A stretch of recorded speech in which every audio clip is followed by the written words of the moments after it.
Class 3-তে পড়ে রাহাত। পড়াশোনায় মোটামুটি ভালো হলেও মিথ্যা বলার অভ্যাস ছিল তার। একদিন টিফিনের সময় বন্ধুদের সাথে খেলতে যেয়ে খাতার পৃষ্ঠা ছিঁড়ে ফেলায়।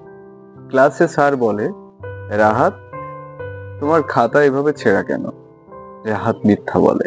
স্যারকে বলে যে বাতাসে উড়ে যেয়ে খাতা পড়ে ছিঁড়ে গেছে।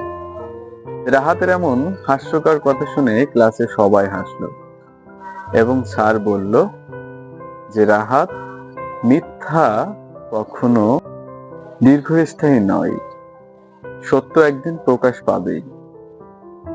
তখন রাহাত কিছুটা লজ্জা পেল।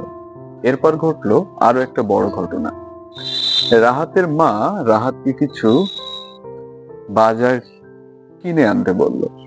রাহাত সেখানে যে দোকানদারের কাছ থেকে অনেকগুলো খেলনা কিনলো এবং খেলনা কিনতে কিনতে তার কাছে টাকার পরিমাণ কমে গেল।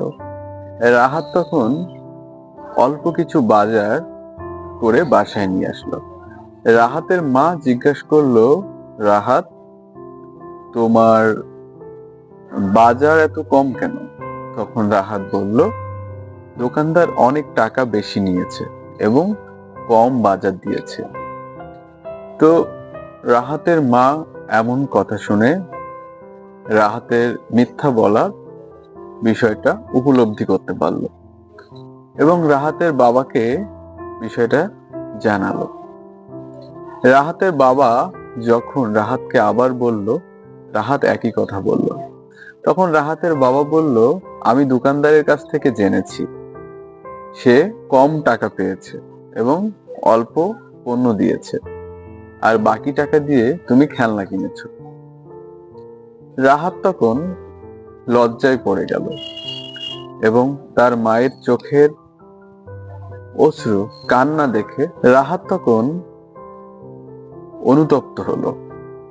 নিজের ভিতরের ভুলগুলো, নিজের মিথ্যা বলার ভুলগুলো সে বুঝতে পারলো এবং রাহাত ধীরে ধীরে সত্য বলা শুরু করলো এবং রাহাত আস্তে আস্তে পরিবর্তন হলো।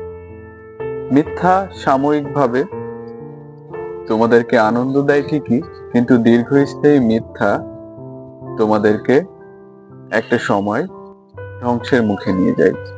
আর মিথ্যা কখনো সত্যের কাছে চাপা থাকে না।